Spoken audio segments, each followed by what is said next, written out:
बिस्मिल्लाहिर्रहमानिर्रहीम, अस्सलाम वालेकुम। प्रोग्राम मुकाबिल के साथ मैं हूं सरवत वलीम। रऊफ क्लासरा मीन मतीन साहब हमारे साथ स्टूडियोज में मौजूद हैं, जबकि सीनियर सहाफ़ी शाहीन सहबाई साहब हमें टेलीफोन लाइन पर ज्वाइन करेंगे। आज से 17 साल पहले इसी मुल्क में फौजी मार्शल्ला में वज़ीर-ए-आज़म पाकिस्तान मियां मोहम्मद नवाज शरीफ को गिरफ्तार करके जेल में डाल दिया गया था और अब की बार एक बार फिर से मियां नवाज शरीफ साहब इस मुल्क के वज़ीर-ए-आज़म मुंतखब हुए। सिविल मिलिट्री ताल्लुकात की जो हालत 17 साल पहले 12 अक्टूबर को थी, उनमें तनाव आज भी देखा जा रहा है।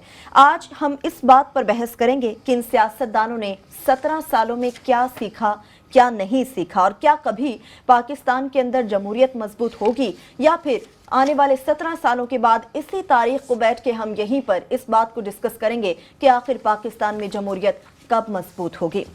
जब हम अपनी दूसरी स्टोरी की जानिब बढ़ेंगे तो आपको बताएंगे कि पाकिस्तान के गैर म्यारी तालीमी निज़ाम की बातें हम करते भी रहते हैं, सुनते भी रहते हैं, लेकिन पाकिस्तान के असल मालिकान ब्यूरोक्रेट्स को चुनने के लिए हर साल CSS का जो इम्तिहान लिया जाता है, उस साल में इस साल जो अब नताइज सामने आए हैं CSS के, उसने सबको चौंका दिया है। 9000 से ज़ायद ऐसे उम्मीदवार हैं, जिनमें से सिर्फ 200 के करीब ही हैं जिन्होंने तहरीरी इम्तिहान को पास किया है। पाकिस्तान के गिरते हुए तालीमी मयार पर किसी को कोई तशवीश नहीं। पाकिस्तान के स्कूल्स, कॉलेजेस, यूनिवर्सिटियां नालायकों की एक नई फौज को तैयार कर रही हैं। क्या पाकिस्तान का मुस्तकबिल गैर महफूज होता जा रहा है? इस पर भी हम बात करेंगे। आमिर साहब, सबसे पहले आज की तारीख के हवाले से हम बात करेंगे। 12 अक्टूबर 1999 से कहानी चलती है। 18 अगस्त 2008 को वो परवेज़ मुशर्रफ के इस्तीफे पर इख्तिताम पजीर होती है और अब तक 17 साल गुजर गए। हमने क्या सीखा? वो पहले कहानियाँ सुनाने का जो एक तरीका होता था ना, कि एक अच्छी चीज़ है और एक बुरी चीज़ है, तो मैं समझता हूँ कि ये परवेज़ मुशर्रफ साहब का पाकिस्तान को तोहफ़ा है कि इस दफ़ा जो है, पहली दफ़ा 8 साल जो है 2008 से लें तो जमहूरी तसलसल चल रहा है, और 2018 में अगर इलेक्शन हो जाते हैं तो पाकिस्तान की तारीख में ये दूसरी दफ़ा सिर्फ होगा कि कोई भी प्राइम मिनिस्टर जो है अपना टेन्योर पूरा करेगा। क्योंकि 2000 उसमें पीपल्स पार्टी के दौर में 2 वज़ीर आज़म हो गए थे, जो कि 5 साल पूरे कर लिए थे, तो वो लार्जली इस वजह से था। और ये जो मैं समझता हूँ कि काफ़ी हद तक जो एक प्रेशर बन गया है कि हमने मुशर्रफ साहब को जो देख लिया और उस पहले ज़ियाउल हक को जो देख लिया है कि जब भी कोई डिक्टेटर आता है तो उसके ज़ाती जो मफाद होते हैं वो आपके कौमी मफाद पे मुकद्दम हो जाते हैं। उनको हमेशा एक पैटर्न है कि अपनी परपेचुटी इन पावर, लंजेविटी, या अपना पावर में रखने का जो है सबसे ज़्यादा उनके लिए इम्पॉर्टेंट होता है। उसके ज़रिए वो फिर जो मुल्क का सत्यानाश होता है। ज़ियाउल हक की बड़ी पुरानी बात होगी, आजकल की जनरेशन को याद नहीं है, सुनना पड़ता है, मगर मुशर्रफ का बड़ी रीसेंट है। तो वो जो 9/11 के बाद से जिस तरीके से हमें ख़ास तौर पे एक फ़ॉरेन पॉलिसी के हवाले से जिस उसमें डाल दिया गया कि कारगिल का ऐसा चाकू मारा कि वो अभी तक वो इंडिया से हमारा नहीं वो हो सका। अफ़गानिस्तान के साथ जो सूरत हाल मौजूदा चल रही है, और जो मुल्क के अंदर ये जो तालिबान का जो सारा अंदरूनी चल रहा है, इसका लार्जली जो है ज़िम्मेदारी जो है ना वो मुशर्रफ साहब को है। मैं उनकी अभी थोड़ी देर पहले वैसे इंटरव्यू चल रहा था, तो वो उसमें उनका ख्याल है कि उन्होंने बहुत ज़्यादा तरक्की की, और ये अक्सर लीडरान के साथ होता है। ये बीबी मोहतरमा को भी ये इस तरह का जोम था कि हमारे दौर में दूध और शहद की नहरें बहती हैं, और जो है परवेज़ मुशर्रफ साहब का भी यही ख्याल था। हालांकि वो अगर वो अच्छे फिगर्स थे इकनॉमिक्स के, तो इस वजह से था कि हमने अपने इंटरेस्ट जो थे मफाद फॉरेन पॉलिसी के इतने अमेरिका की झोली में पड़ दिए थे कि उसके ज़रिए वो एड ज़्यादा आ रही थी, उस वजह से वो फिगर्स अच्छे लगते हैं। ये नहीं कि पाकिस्तान की इकॉनमी जो है चल पड़ी थी। बुरी बात ये है कि उससे हमने कोई सबक नहीं सीखा कि ये कहने को ये जमहूरी तसलसल है और जमहूरी हुकूमत है, मगर इनके रवैये उनसे भी बुरे हैं। मैं समझता हूँ जिस तरह 5% प्राइम मिनिस्टर साहब जो है पार्लियामेंट में आए हैं, इनसे ज़्यादा तो ज़फ़रुल्लाह जमाली और शौकत अजीज़ शायद आ जाते होंगे, और वो रवैये जो हैं जमहूरी जो कि होनी है, और जमहूरियत के जो समरात मिलने चाहिए थे, जिसका हम मेरे जैसे लोग और रूफ क्लासा जैसे लोग रोते रहते हैं कि हमारा इस चीज़ पे एक कंसिस्टेंट स्टैंस रहा है कि मुल्क के अंदर जो है ना जमहूरियत रहनी चाहिए। तो हमारे जैसे बड़े डिफेंसिव पे होते हैं लोग, जब लोग कहते हैं कि जनाब ये गवर्नेंस है, मिस गवर्नेंस का ये हाल है कि थाना कचहरी का आगे से भी निज़ाम ख़राब है, कोई सुनवाई नहीं है, ब्यूरोक्रेसी का बुरा हाल है, और वो जो एक इसके लिए जमहूरी से जो लोगों को एक ज़्यादा बेहतर लाइफस्टाइल, इज़्ज़त, आज़ादी, इंसाफ मिलना चाहिए था, वो उम्मीदें वो इस हुकूमत ने वो पूरी नहीं की, जिससे कि जमहूरियत को लोग गाली देते ये हैं। जमहूरी हुकूमत है। जमहूरियत को लोग गाली इनकी मिस गवर्नेंस की वजह से देते हैं। ये एक बुरी चीज़ है। सही। क्लासेस साहब, आज की तारीख, इसकी हैसियत और जिस तरह से हुक्मरानों के रवैयों पर आमिर साहब ने बात की, आप क्या कहेंगे? आमिर साहब ने तो इसका एक पॉलिटिकल उन्होंने इसकी साइड ली है। मैं थोड़ी सी इसकी डिफरेंट उस पर आता हूँ कि 17 साल पहले आज के दिन भी आपको सिविल मिलिट्री रिलेशनशिप में एक तनाव नज़र आता था। उसकी डिफरेंट रीजनिंग है। नवाज शरीफ साहब का अपना एक उनका वर्जन ऑफ हिस्ट्री है, जनरल मुशर्रफ साहब का एक अपना वर्जन ऑफ हिस्ट्री है। वो कहते हैं जी मेरे साथ ज्यादती की गई थी, मैं जहाज़ में था, मैं आर्मी चीफ था, आपने कहा कि आप उतर ही नहीं सकते, और मुझे इन्होंने गिरफ्तार करने के लिए एक आईजी भेज दिया था नवाबपुर में कि वहाँ उतारो। आईजी साहब में से बाय द वे राना मकबूल साहब थे, जो पंजाब से गए हुए थे, सिंध पे हुकूमत करने गए हुए थे। तो वो बाद में उनको नवाज शरीफ साहब ने सेक्रेटरी लॉ भी लगाया अपने उसमें, अपने पंजाब में, उन्होंने वहाँ पे जेल में भी रहे। खैर वो एक लंबी कहानी है। मैं एक और चीज़ देख रहा हूँ, आपने सवाल किया था कि हमने सीखा क्या है। आजकल जो बात आमिर कह रहे हैं, मेरे और आमिर के लिए इस जमहूरियत को दिफा करना मुश्किल हो गया। हालांकि we would be the last man के जो ये कहें कि इस मुल्क में जमहूरियत ना रहे, क्योंकि हम यहाँ जितनी गुफ्तगू कर रहे हैं, हमें जितने बेनिफिट्स ये मिलते हैं, इसके अगर थोड़ी बहुत जो कह सकते हैं फ्रीडम ऑफ स्पीच जो है, वो आपको जमहूरी उसमें कल्चर में मिल सकती है। पॉलिटिशियंस कितने बुरे क्यों ना हो जाएं, वो कहीं ना कहीं पे आके कोई थोड़ी सी उनको बर्दाश्त करना पड़ता है, उनको क्रिटिसिज्म लेनी पड़ती है। यही हम देख लें जो ये वाक़या हुआ है अभी, उसका सीरियल वाला वाक़या हुआ है कि मीडिया ने उस पर बैठ के खुल के बात की, हुकूमत को बैक फुट पे जाना पड़ गया। जमहूरियत के ये समराज जरूर, ये चीज़ें आपको मिलिट्री, ये गवर्नमेंट से में नहीं मिलती, वो डट जाते हैं। वो वन मैन आर्मी, वो वन मैन बादशाह, वो बादशाह का हुक्म होता है, चलता है, इसको बंद कर दो, इसको गिरफ्तार कर लो। अभी शाहीन साहब आपके साथ होंगे, जरा उनसे पूछिएगा जरा कि जनाब जब आपने जनरल मुशर्रफ के खिलाफ 2-4 आर्टिकल लिखे, तो आपके खिलाफ क्या क्या इन्होंने चोरी के मुकदमे कराए। इवन शाहीन साहब भाई पे बहुत कम लोगों को पता होगा, इन पे उन्होंने जनरल मुशर्रफ साहब ने जो बड़े बैठ के जमहूरियत का और फ्रीडम ऑफ ये स्पीच का बड़ा क्रेडिट लेते हैं, शाहीन साहब पे वॉशिंग मशीन चोरी का मुकदमा करवाया था। ये जनरल मुशर्रफ साहब ने, उनको गुस्सा ये है कि वॉशिंग मशीन से बड़ी चोरी का किसी का करवा देते, वॉशिंग मशीन का क्यों भाई? जैसे किसी दौर में पंजाब में आपको पता है वो जो होते थे अपने नवाब ऑफ कालाबाग जो थे, वो मुखालफिन पे भैंस चोरी के मुकदमे कराते थे कि बंदे को अगर आपने वो बिल्कुल उसकी वो करनी है तो मेरे ऊपर लगा देंगे कि राव साहब जो है ये गिलास चोरी करके ले गए। क्लासेस साहब, आप जो बातें करें, शाहीन साहब हमारे साथ मौजूद हैं, आपने क्वेश्चन तो उनको थ्रो कर दिया। नहीं, उनको करते हैं, मैं सिंपल कंप्लीट करने हाँ, मैं उस पर सिंपल सा ये बता रहा हूँ।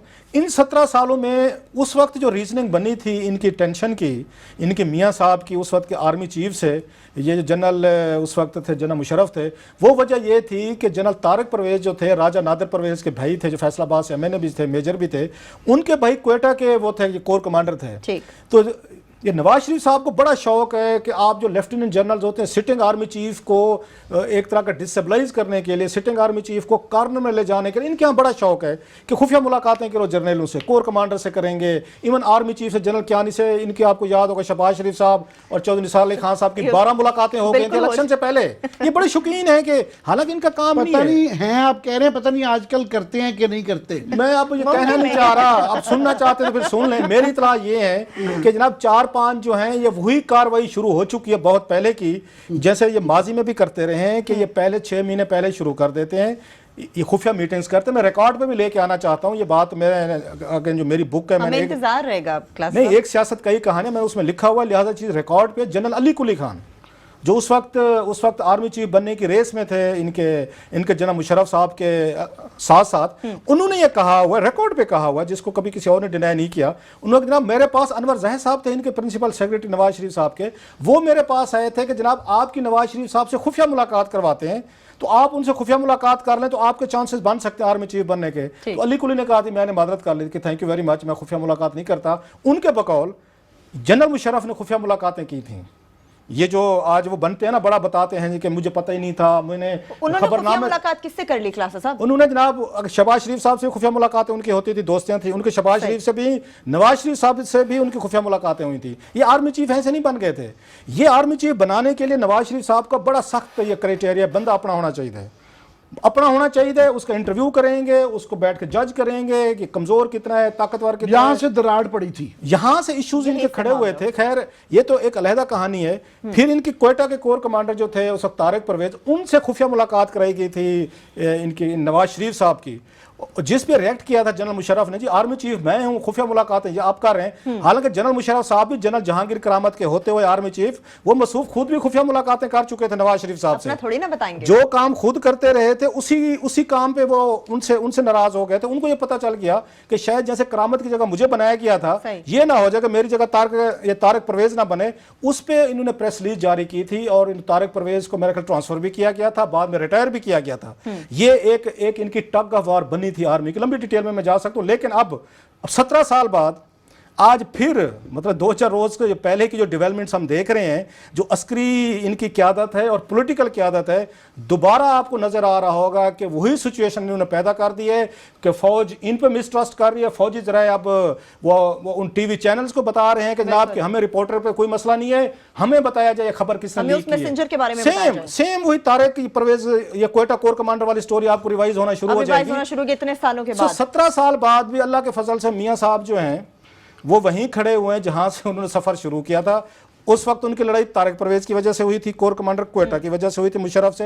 अब की दफा जो उनकी हमारी मिलिट्री क़यादत से टग ऑफ वार है, वो हमारे दोस्त वो सिरल की वजह से हो रही है। दाद देनी चाहिए पाकिस्तानी सियासतदानों को भी, हमारे एस्टेब्लिशमेंट को भी, कि किन रीजनिंग की वजह से बैठ के ये इनको हल कर। ठीक है, बिल्कुल आगे बढ़ेंगे, लेकिन शाहीन साहब भी चूंकि हमारे साथ हैं। शाहीन साहब आपकी तरफ आऊंगी। अभी हम बात कर रहे हैं उन 17 सालों की जिनमें शायद हमने या हमारे मौजूदा हुक्मरानों ने कुछ सीखा। आप समझते हैं कि कुछ सीखा गया या फिर आज भी हम 17 साल पहले जहां पर थे वहीं पर मौजूद हैं? देखिए, अभी रऊफ साहब ने और आमिर साहब ने दोनों ने बड़ी में बात की, मगर अफसोस की बात यह है कि 12 अक्टूबर आज है, 17 साल हो गए, लेकिन हम एग्जैक्ट उसी तरह की उसी जगह पे खड़े हैं। मौसम में वही खतरात हैं जो कि 12 अक्टूबर 1999 को थे। उस दिन आप सबको याद है, इन्होंने बताया बड़े डिटेल में कि क्या वजूहत थी, लेकिन जो 12 अक्टूबर के दिन काम हुआ था वो मेरे ख्याल में एक कोई हमला किया था नवाज शरीफ की हुकूमत ने अपने ऊपर। जनरल साहब को बुला के और उनके पीएम हाउस में जाके वो आर्मी चीफ बनाने की कोशिश की थी और वो सारा कुछ जो ड्रामा हुआ था हमला था। और आज 12 अक्टूबर को जब हम खड़े तो आज भी यही लगता है कि इन्होंने किसी बम को लात मार दी है, वो पता नहीं फटेगा, कब फटेगा, कैसे फटेगा, उसका क्या असर होगा। यानी ये आज के दिन एग्जैक्टली वही सिचुएशन है जो 12 अक्टूबर 1992 थी, और लोगों को बड़ी सख्त कंसर्न है, परेशानी है कि ये सारे इनके मामला जो है कहाँ पहुंच गए, कहाँ से कहाँ जाएंगे और क्या होने वाला है। यानी मुल्क इतना अनसर्टेनिटी में कभी नहीं था। बिल्कुल बिल्कुल। कोई किसी ने कोई सबक नहीं सीखा है। एक सबक मेरा ख्याल है शायद अगर किसी ने सीखा हो सकता है कि वो करे ना करे, लेकिन जो 12 अक्टूबर के बाद पहले हुआ था कि इन सबको बिठा के जद्दा भेज दिया गया था, मेरा ख्याल है इस दफा जद्दा की फ्लाइटें जो है ना वो दी चलेगी। सही है, बिल्कुल ठीक है। इतनी खतरनाक बातें ना करें क्लास साहब। आमिर साहब, शाहीन साहब ने एक छोटी सी, जब हम ब्रेक लेके वापस आएंगे, जिस तरह से शाहीन साहब ने बात की है, जिला वतनी का जो दौर पहले काटा गया है वज़ीर आज़म पाकिस्तान मियां नवाज शरीफ की जानिब से, उस दौर में उन्होंने क्या क्या दावे किए जो शायद मुस्तकबिल में अमल कर जाने चाहिए थे, नहीं हो सके। बात करेंगे, एक ब्रेक बाद हमारे साथ रहिए।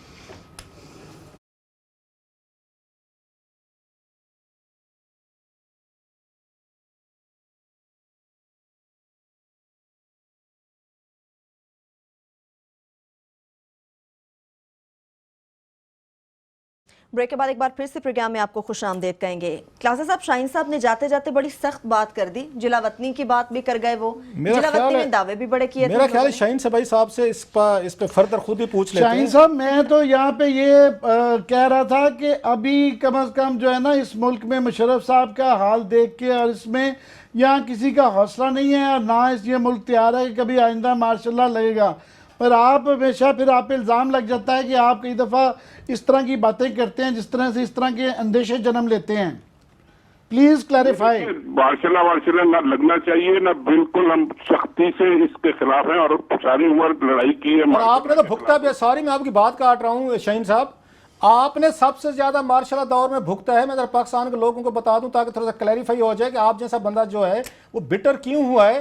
आप पे और आपकी फैमिली पे तो जनरल मुशर्रफ साहब ने उन्होंने मुकदमे कराए थे, आपको तो पाकिस्तान से जाना पड़ गया था, आपके खिलाफ तो बड़ी शदीद कार्रवाइयाँ हुई थी, ग्रुप एडिटर थे आप एक बहुत बड़े अखबार के पेपर के, आपको तो पाकिस्तान में रहने नहीं दिया गया था। लिहाजा आप जैसा बंदा जब इन पॉलिटिशियन से अपने आप को दूर समझते, खफा समझते, आप तो ये भी क्रेडिट लेते रहे हैं sir, if I am not wrong, कि बेनज़ीर भुट्टो और जरदारी साहब की COD जो सॉरी ये नवाज शरीफ साहब और बेनज़ीर भुट्टो साहबा की चार्टर ऑफ ये डेमोक्रेसी जो हुआ था लंदन में, आपका भी उसमें इनपुट था। अब एकदम इतने सियासतदानों से क्यों आपसे दिल भर गया आपका?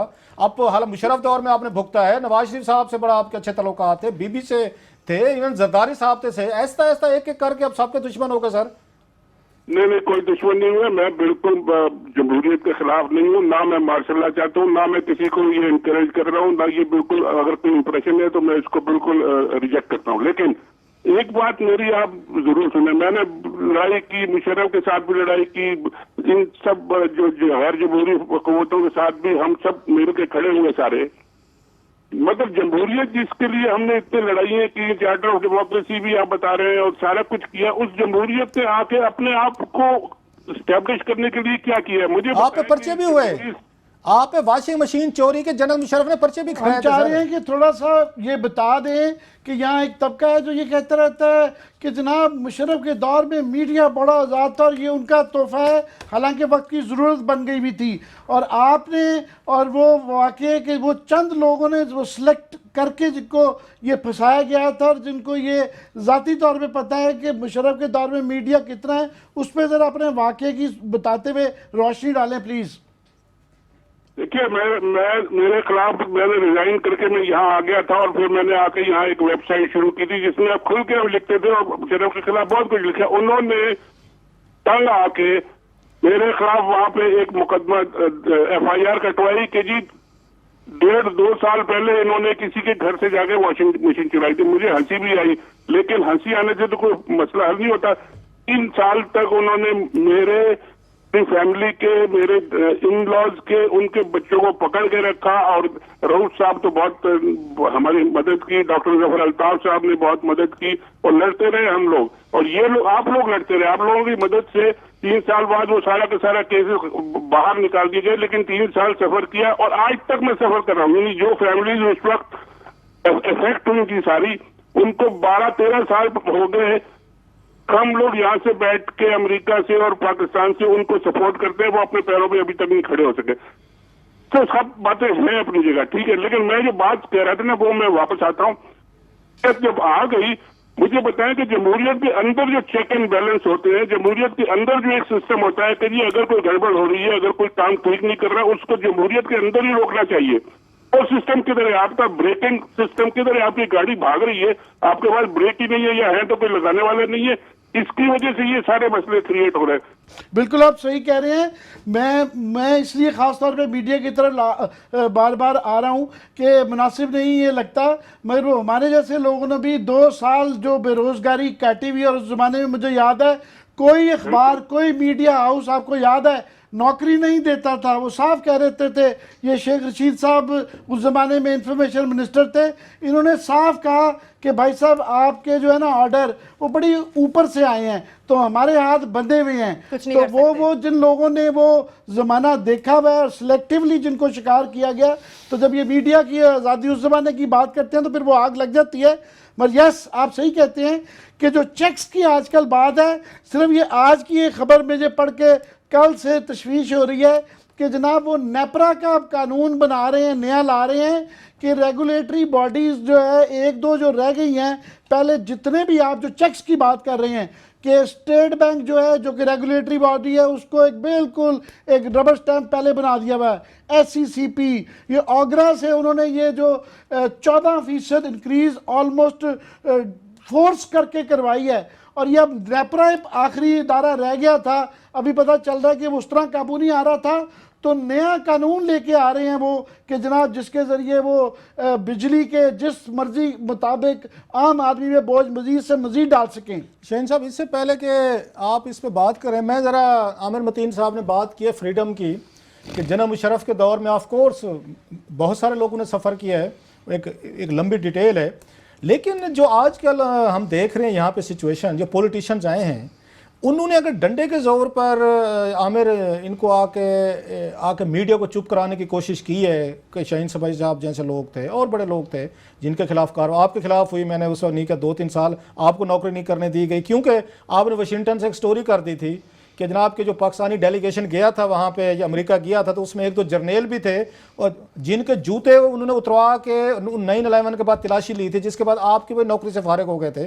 खैर वो एक पर्सनल उस पर हम नहीं जाते कि किसकी क्या क्या कुर्बानियाँ हैं और किस किस ने क्या सफ़र किया है। चले मुशर्रफ दौर में हमें इसलिए मुझे शिकायत ज़्यादा नहीं बनती कि एक फ़ौजी दौर था, एक मिलिट्री दौर था, जो पॉलिटिशियंस उसके बाद आए हैं जिस तरीके से इन्होंने आके मीडिया को ब्राइब किया, उन्होंने डंडे के अगर जोर पे अगर आके उन्होंने यहाँ पे मीडिया को उन्होंने आके साइलेंस करने की कोशिश की है, तो इन्होंने पैसे के जोर पे करने की है, इन्होंने आके इश्तिहारात के जोर पे उनको चुप कराने की कोशिश की है, इन्होंने उनके बड़े बड़े आके सहाफ़ियों को ओहदे दे के उनको इन्होंने आके खरीदने की कोशिश की है। सो इनका जहाँ हाथ चल रहा है इन्होंने चलाया है। अभी देख लें जो ये कंट्रोवर्सी चल रही है और हम देख रहे हैं जिस तरीके का मीडिया के लिए इनकी सख्त ज़बान है, ये इनका सख्त इनके एटीट्यूड है, मीडिया फ्रीडम पे बहुत कम ये बिलीव रखते हैं। मेरा ख्याल है शुक्र करें इमरान खान साहब ने इनको एंगेज किया हुआ है, सही बड़ी हद तक। अगर शरीफ फैमिली को इमरान खान ने एंगेज ना किया होता, मैं आपको शर्तिया कहता हूं कि आपको याद होगा यहाँ पे इन्होंने बगावत के पर्चे करवाए थे ग्रुप्स पे। शाहीन सबाई साहब जिस ग्रुप के अगेन एडिटर रहे, इन्हें याद होगा, उसके रावलपिंडी में दफ्तर बंद कर दिए गए थे। FIA ने वहां पे छापे मार के वो कागज नहीं जाने देते थे। उस ग्रुप के एडिटर पे, मालिक पे, रिपोर्टर्स पे, इवन शकील शेख साहब उन पे पर्चे हैं, मरियाना बाबर से पूछ लें, हमारी कुलीग हैं, उन पे पर्चे हैं। सो इन्होंने तो उससे पहले इन्होंने मलिया लोधी पे इन्होंने पर्चे किए, इन्होंने नजम सेठी पे पर्चे किए, इन्होंने बहुत बड़े ग्रुप था उसका अगर उस पे पर्चे किए। अब इनको इमरान खान जो है उसने एंगेज किया हुआ है। जिस दिन अभी भी इनको मौका मिल गया तो मेरा ख्याल है मीडिया के साथ वही असर होगा जो इससे पहले 2 अदवार में हो चुका है। इसलिए मुझे बाज़ दफ़ा जब हम जनाब मुशर्रफ पे हम आकर तनकीद करते हैं तो मेरे लिए मुश्किल हो जाता है इस बात को देखना कि ये ज्यादा स्टेप्स ले रहे हैं मीडिया के खिलाफ, अभी भी ले रहे हैं मीडिया के खिलाफ स्टेप्स, या ये जनरल मुशर्रफ ने ज्यादा लिया। बिल्कुल क्लास साहब इस तरफ आते हैं, आपने बिल्कुल सही बात की, जिनकी जानिब से भी कलम उठाया गया उनके खिलाफ बगावत समेत बहुत से पर्चे करवा दिए गए। एक छोटी सी ब्रेक लेंगे, जब हम ब्रेक से वापस आएंगे तो 12 अक्टूबर की तारीखी हैसियत और हुक्मरानों के मौजूदा रवैये को सामने रखकर बात करेंगे। हमारे साथ रहिए।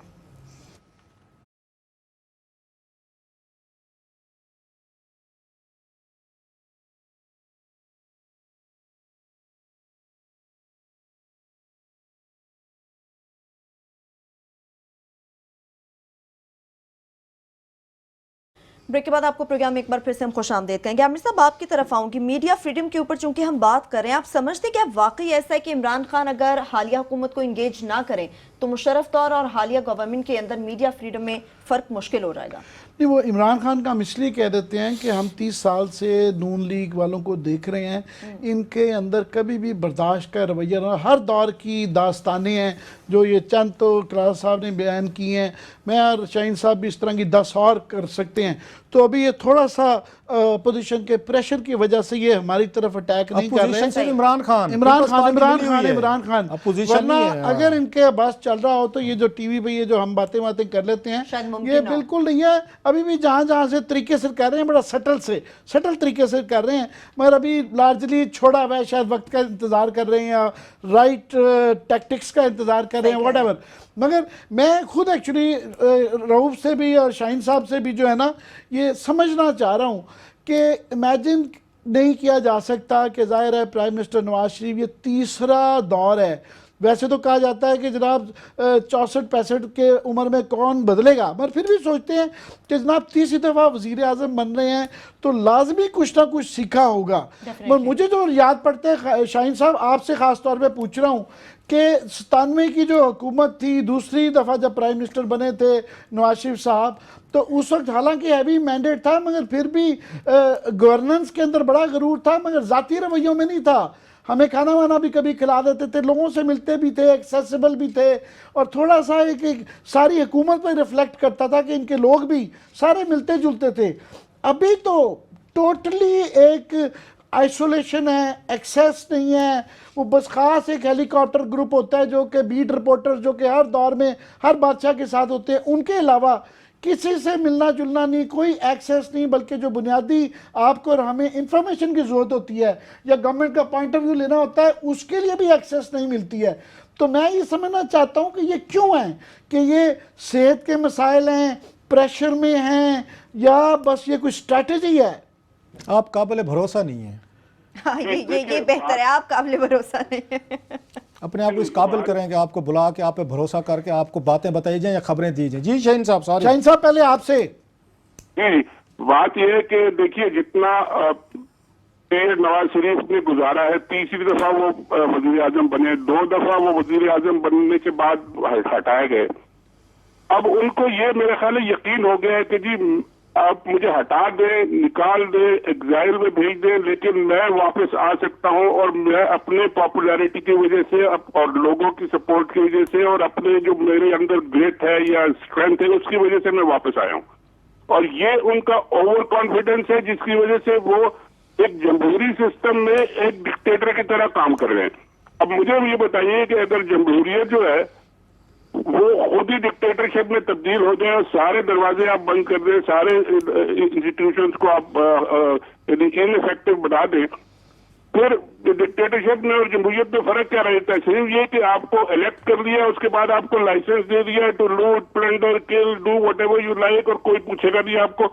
ये जमहूरी रवैया नहीं है इनका, और ये एक पुख्ता हो गया है। आप मेरा ख्याल है नवाज शरीफ साहब ने क्या, वो किसी की परवाह नहीं करते, वो कहते हैं आई डोंट केयर, जो भी जाता है जाए, हमें किसी से कुछ नहीं करना, मैं जिस तरह जो कुछ करता रहा हूँ ठीक करता रहा हूँ, क्योंकि उसकी वजह से ही मैं तीसरी दफा वजीर आजम भी बन गया हूँ और अब मैं पावर में हूँ। और अब इमरान खान साहब भी उनको चैलेंज कर रहे हैं, सारा का सारा मसला जो है वो अब नवंबर की तरफ जा रहा है, तो वो कहते हैं कि let us take on the fight और लेट्स स्टार्ट इट।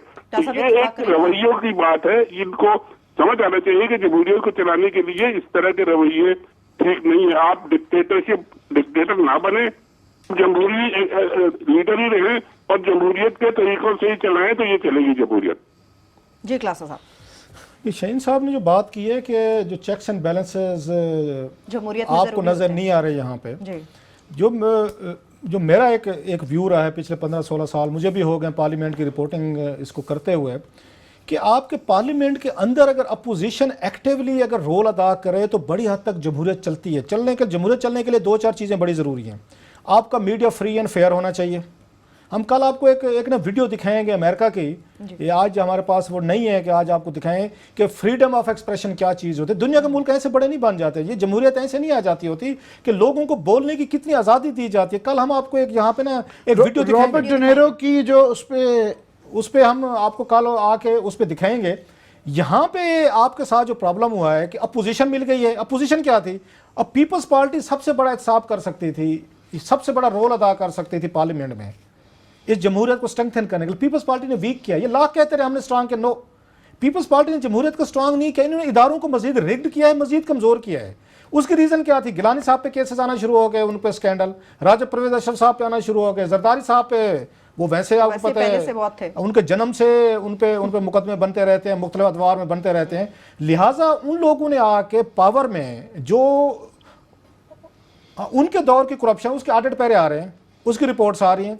जब भी कोई बात करने की इनमें से कोशिश करता है तो खुर्शीद शाह साहब बात करें तो चौधरी निसार अली खां फाइल खोल लेते हैं, सेनेट में एतजाज हसन बात करें तो मुशाहिदुल्ला साहब उनकी फाइल खोल लेते हैं। मैं आपको सिर्फ 2-3 मिसालें दे रहा हूँ। कोई बहुत बिलावल बात करे तो उधर शहबाज शरीफ साहब उनकी फाइल खोल लेते हैं कि अपने बाप से पूछो फलां चीज़ें कहाँ से आई हैं। पीपल्स पार्टी यहाँ आके अपनी करप्शन की वजह से कंप्रोमाइज़ हुई है, वो अपोजिशन करने के काबिल नहीं रही। अच्छा, एक वो बड़ा इदारा आपके हाथ से निकल गया पार्लियामेंट। इमरान खान जो है उन्हें पार्लियामेंट्री पॉलिटिक्स आती नहीं है, वो ये समझते हैं कि सड़क पे जाऊंगा, वो ये करूंगा, तकरीरें करूंगा, इससे हो जाएंगे, इससे खत्म हो जाएगा, ना सीखना चाहते हैं। खैर वो भी आपने कहा ना कि 64 साल की उम्र में बंदा क्या सीखेगा, वही वाला हिसाब इमरान खान पे भी अप्लाई करते हैं। उन्हें पार्लियामेंट्री पॉलिटिक्स का तजर्बा ही नहीं है तो सीखना नहीं चाहते। खैर वो अलहदा हो गए। इसके बाद नैब, FIA, वो हम सारी कहानी सुना चुके हैं। बच गया था मीडिया आपका यहाँ 80 से 90% कंप्रोमाइज हो चुका है। तो फिर आपके चेक्स एंड बैलेंसेस कहां से आएंगे?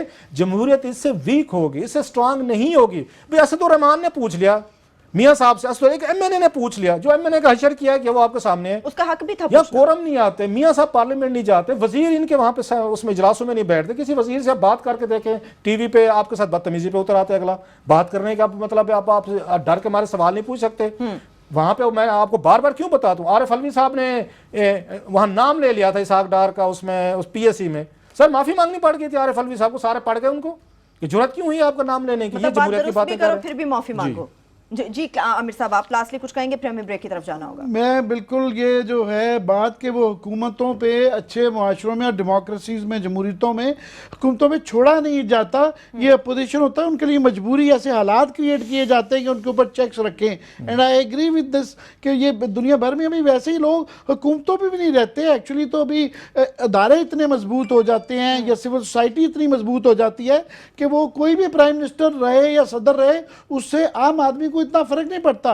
स्कैंडिनेविया में फॉर एग्जांपल लोग कोई किसी को पता ही नहीं होता कि ये इलेक्शन हो रहे हैं, क्योंकि अदारे इतने मजबूत हैं। सो वो अदारे अगेन वो घूम फिर के आ जाती है। कमेंट कर लूं, मेरे शाहीन साहब से छोटा सा कमेंट लीजिएगा, जस्ट छोटा सा। जी। इदारों की मजबूती देखें कि साहब वजीर आजम भी हैं, अपनी पार्टी के सरबराह भी हैं, छोटा भाई वजीर आला भी है, अपनी वहां सूबाई पार्टी का सरबराह भी है, ये जमहूरियत चल रही है। अभी इलेक्शन होने वाले हैं, पार्टी के मजीद देख सही कह लीजिएगा। रहे हैं आप, जमहूरियत में चेक एंड बैलेंस तो बड़ा जरूरी होता है। लास्ट लाइन आपसे शाहीन साहब जानना चाहूंगी, जिसने क्लासा साहब ने कहा कि आज आके सिर्फ मीडिया बच गया था, आप क्या कहेंगे इस पे?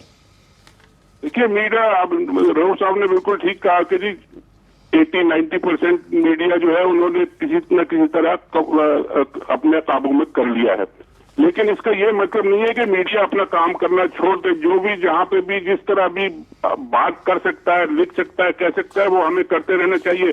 बाकी इदारों को भी अपना काम करना चाहिए। असल मीडिया का काम तो पॉइंट आउट करना है, मीडिया का काम फैसले देना नहीं है।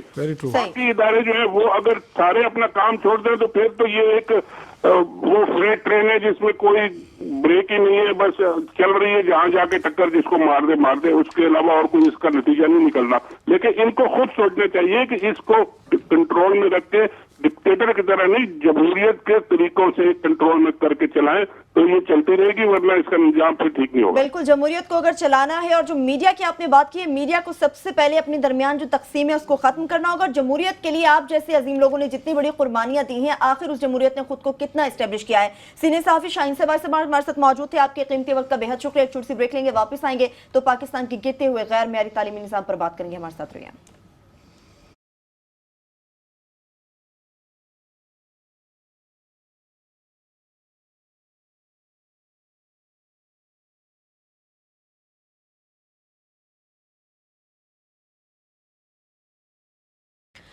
ब्रेक के बाद आपको प्रोग्राम में एक बार फिर से हम खुशामदीद कहेंगे, चूंकि पाकिस्तान के गैर मेयारी तालीमी निज़ाम पर बात करेंगे और वज़ीर आज़म के साबिक प्रिंसिपल सेक्रेटरी सईद मेहदी साहब हैं, वो भी हमारे से टेलीफोन लाइन पर मौजूद होंगे। सर, आपको प्रोग्राम में हम खुशामदीद कहेंगे।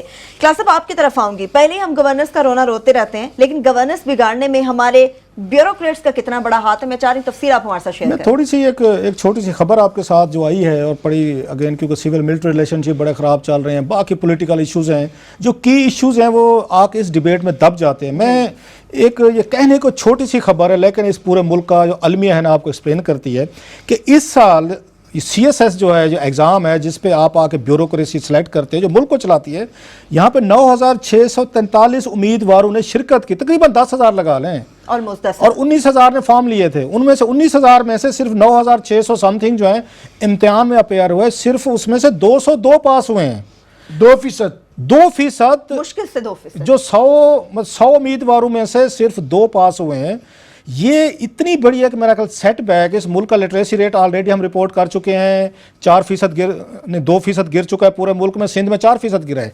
ये वो इश्यूज़ हैं कि जो आपको एड्रेस करने की ज़रूरत है कि पाकिस्तान की यूनिवर्सिटीज़, कॉलेजेस, ये आपके स्कूल्स, ये किस तरह के आप यहाँ पर लोग पैदा कर रहे हैं कि जो एक कंपटीशन में 10,000 के करीब स्टूडेंट बैठता है, 10,000 में से 202 पास होता है। तो आज हमने उनको तकलीफ दी हुई है सईद मेहदी साहब को कि ज़रा इनसे पूछते हैं कि ये ब्यूरोक्रेटिक फॉल जो हो रहा है। मैं पब्लिक अकाउंट्स कमेटी को मैं 15 साल से नहीं, मैं पब्लिक अकाउंट्स कमेटी को 15 साल से रिपोर्ट कर रहा हूँ। जो मेरा क्राइटेरिया किसी अच्छे ब्यूरोक्रेट को जज करने का है ना, वो PSC है। यकीन करें कि 2003-4 के बाद यकदम डिक्लाइन आया है वहां पे ब्यूरोक्रेसी में, अच्छे अफसर अब आते नहीं है। लगता है, अब मैं कहना नहीं चाहता मादरा के साथ, एक क्लरिकल एक लॉट है जो ऊपर आ गए, जो फेडरल सेक्रेटरीज बन गए हैं, जो वहां पे ये बड़े बड़े ओहदों पे बैठ गए, जो बड़ी एक क्लास थी एक ब्यूरोक्रेट की, वो खत्म हो गई है। Saeed Mehdi sahab, welcome to the show sir. आपकी तरफ आएंगे, आपसे जानने की कोशिश करेंगे कि आप इसको कैसे देख रहे हैं कि तकरीबन 10,000 स्टूडेंट अपेयर होता है, उसमें से सिर्फ 202 लोग सिर्फ उसमें तहरीरी इम्तिहान में पास हुए हैं, अभी उनके इंटरव्यूज होने बाकी हैं। आप इसको कैसे देख रहे हैं कि ये मुल्क, ये हम किधर जा रहे हैं सर? देखिए, बात यह कि जो इतने हजार लोग जो इम्तिहान में बैठे हैं CSS के, इसकी एक वजह तो ये है कि एक अनएम्प्लॉयमेंट है मुल्क में, लोगों के पास अपॉर्चुनिटीज नहीं है। एक CSS का एग्जाम ऐसा है जिसमें हर शख्स, अमीर हो गरीब हो, सिर्फ पढ़ा लिखा होना चाहिए, वो इम्तिहान दे सकता है। उस इम्तिहान में अब प्रॉब्लम ये हो गई है कि जो हमारी मशरूम ग्रोथ हो रही है स्कूल्स की, कॉलेजेस की, यूनिवर्सिटीज की, उसकी वजह से जो स्टैंडर्ड्स हैं एजुकेशन के, वो हर दिन नीचे से नीचे जा रहे हैं। आप ग्रेजुएट्स को देख लें, मास्टर्स डिग्री लेकर जो आते हैं उनको देख लें, 1-2 लाइनें लिखना उनके लिए मुश्किल हो जाता है।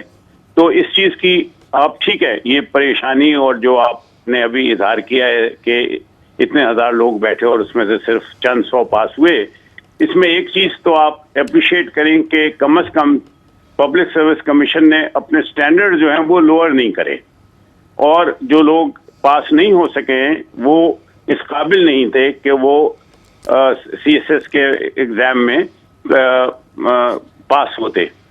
तो एक तो वजह ये है कि दूसरी वजह जो है वो ये है कि मेरा ख्याल है कि बेस्ट जो हमारे ब्रेन्स हैं वो शायद अब सिविल सर्विसेज की तरफ नहीं आ रहे, उनके लिए अपॉर्चुनिटीज और खुल गई हैं। कुछ लोग बाहर चले जाते हैं, कुछ लोग डिफरेंट फर्म्स में, मल्टी प्रोफेशनल फर्म्स में चले जाते हैं, कुछ हमारी जो नेशनल कंपनीज हैं उनमें चले जाते हैं। वहाँ उनकी सैलरी और उनका जो पैकेज है वो गवर्नमेंट के मुकाबले में बहुत बेहतर होता है। तीसरी चीज जो मैं कहना चाहूँगा कि सिविल सर्वेंट्स ने बड़ा रोल प्ले किया है, सन 47 से पहले भी, सन 47 के बाद भी।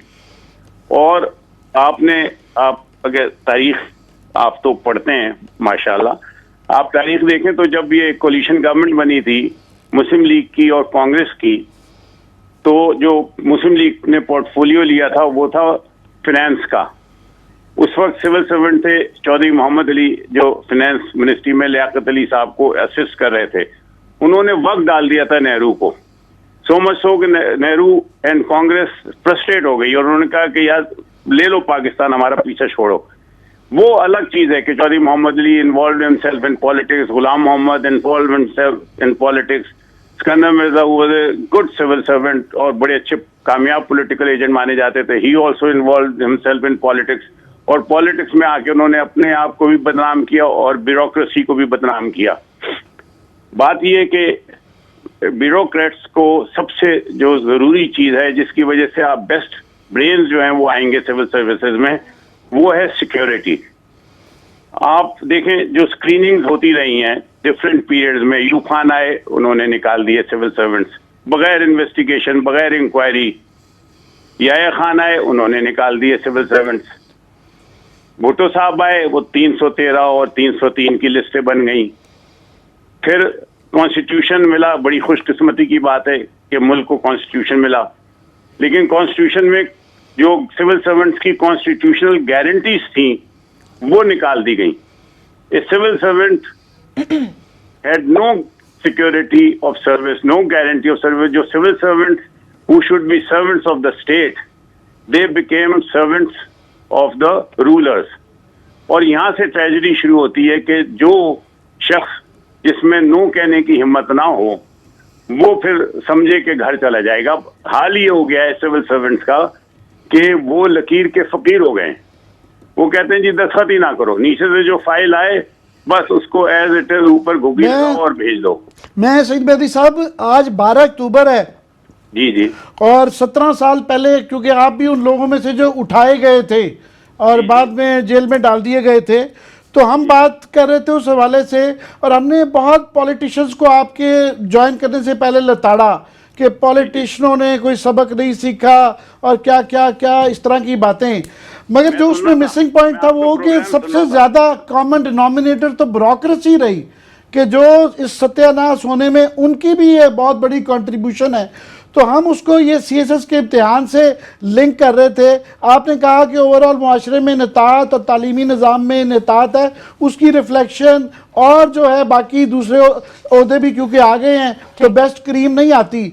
तो मैं सोच रहा था कि शायद ये कोई क्राइटेरियन की भी, जो आपने कहा जी पब्लिक सर्विस कमीशन ने जो है वो क्योंकि अपने स्टैंडर्ड्स वही रखे हुए हैं, पता नहीं वो क्या स्टैंडर्ड, मुझे तो लगता है उनके क्राइटेरियन का भी फर्क है। जाति मुशाहिदा कोई चीज़ नहीं है, मगर मुझे बड़े बड़े लाइक बच्चे मिलते हैं जो कि पता चलता है कि वो फेल हो गए, और कई दफ़ा ऐसे मजमून में फेल होते हैं जिसमें तसव्वुर नहीं किया जा सकता। और फिर हम 10-15 साल 20 साल से ये नेतात ब्यूरोक्रेसी का देख रहे हैं। आपने भी देखा होगा, ये क्लास साहब मिसाले PEC की दे रहे थे कि पता नहीं किस तरह के ब्यूरोक्रेट्स आ गए हैं। तो how do you know define the whole phenomenon? और छोटा सा सवाल एक और भी सर, अभी आपने जैसे कहा कि रूल ऑफ लॉ के तहत मोहम्मद अली नेकोकारा को हमने देखा, जो SP SSP थे इस्लामाबाद, उन्होंने अगर वहां पे लॉ पे चलने की कोशिश की तो उन्हीं को तो ये ब्यूरोक्रेट्स ने इंक्वायरी करके, एजाज चौधरी साहब थे उसमें, ये DGFI जो अब हैं ये एमलेस साहब थे, इन तमाम ब्यूरोक्रेट्स ने मिलकर एक अच्छे ऑफिसर नेकोकारा को नौकरी से निकाल दिया सर। तो लोग कैसे करेंगे सर फिर इसको, रियासत को, लोगों को? मैं बताता हूँ आपको, जो मैं पहले कह रहा था वो यही कह रहा था कि इस इनसिक्योरिटी की वजह से, इनसिक्योरिटी सिर्फ ये नहीं है कि पॉलिटिशियन आपसे खुश नहीं है उसने आपको हटा दिया, इनसिक्योरिटी ये भी है कि एक ब्यूरोक्रेट जो आपका अफसर है या आपका सीनियर है वो भी आपसे खुश नहीं है किसी चीज पर, तो वो भी आपको हटा सकता है। कोई सिक्योरिटी ऑफ टेन्योर नहीं है। और जिस वजह से जो मैंने कहा था कि जो बेस्ट माइंड्स हैं, हमारे बेस्ट ब्रेन्स हैं, वो अवॉइड करते हैं सिविल सर्विसेज में अब आने से, और सिविल सर्विस में आके फिर उन्हें वही करना पड़ता है जो उनके बॉसेस चाहते हैं कि करो, विद द रिजल्ट के कुछ लोग जो हैं, देखिए जी इस वक्त एक आपके जो मतलब आप यही देख लें, आपकी जितनी अभी आपने बात की है अपने प्रोग्राम में, मैं सुन रहा था रेगुलेटरी अथॉरिटीज की, रेगुलेटरी अथॉरिटीज क्या रेगुलेट करेंगी जब वो कोई ना कोई अथॉरिटी किसी ना किसी मिनिस्ट्री या डिवीजन के अंडर काम करती है। Regulatory authorities should be absolutely independent. For example PEMRA है, it is under ministry of information. NEPRA है, वो ministry of water and power के नीचे है। ओगरा है, वो कैबिनेट डिवीजन के नीचे है। जब आप इन सबको किसी ना किसी के नीचे कर देंगे तो उनमें वो जुर्रत और वो हिम्मत नहीं रह जाएगी एक इंडिपेंडेंट डिसीजन लेने की। बिल्कुल आप बिल्कुल ठीक बात करें सईद मेहदी साहब। आपने जिस तरह से 3 रीजनिंग दी हैं इस तालीमी निजाम के हवाले से, सिस्टम पर आपने बात की, आपने कहा बेस्ट ब्रेन शायद इस जानिब आना नहीं चाह रहे, और सिविल सर्वेंट्स के हवाले से आपने बात की कि अब वो लकीर के फकीर होते जा रहे हैं। ये तालीमी निजाम को बेहतर करना होगा, पाकिस्तान के मुस्तकबिल को महफूज बनाना होगा। आप हमारे साथ मौजूद थे, आपके कीमती वक्त का बेहद शुक्रिया। इसके साथ ही प्रोग्राम अपने इख्तिताम को पहुंचता, अपना बहुत सा ख्याल रखिए। खुदा हाफिज़।